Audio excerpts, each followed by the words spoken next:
starting out in the tropics with the ever-intensifying Hurricane Umberto as now a Category 4. Well-defined eye. Thunderstorms well established around the center, and this could continue to intensify with the Hurricane Center's forecast now ramping up to a 5 as we head into the day tomorrow. Weakening some as it continues in a direction taking it very close to Bermuda. The good news is this is a rather small storm, so hopefully the impacts with the core of the storm farther offshore will hopefully be a little bit more minimal. Still, though, a very powerful hurricane very near Bermuda. Now, as far as the East Coast goes, it's going to be dealing with this mess. Potential tropical cyclone 9, still not yet organized, but the intensity forecast is calling for it to become a hurricane. Now, something that is very interesting in this forecast, note, there really isn't a landfall per se. Now, the margin of error does take it well inland, but also offshore as we head into the Monday, Tuesday, Wednesday timeframe,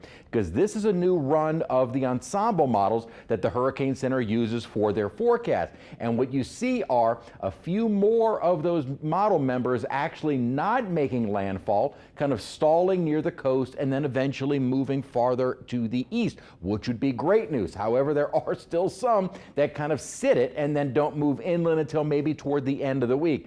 Those would be the bad scenarios, being slow to move inland or stalling along the coastline, because that would keep the rainfall heavy in the Carolinas, Georgia, and up into Virginia, something we'll be watching closely over the next couple of days. For us, though, we are enjoying beautiful weather, drier air thanks to a northerly wind behind our cold front, and very pleasant outside this evening. The dew point is 69, our temperature 73 degrees, and 60s, low 70s, still some low 80s in a few spots, but a much more pleasant evening with that drier air in place. With the good news is that it's going to stick around through the weekend and going into next week. In fact, it should be less humid during the day tomorrow with those dew point values dropping even more. Now, the front that moved through really wasn't associated with any colder air, but it did absolutely help to bring down the humidity. So afternoon temperatures are still running maybe near or above average. Normal high now is 86 degrees, so we'll still be probably a degree or two above that, but at least with the less humid air in place,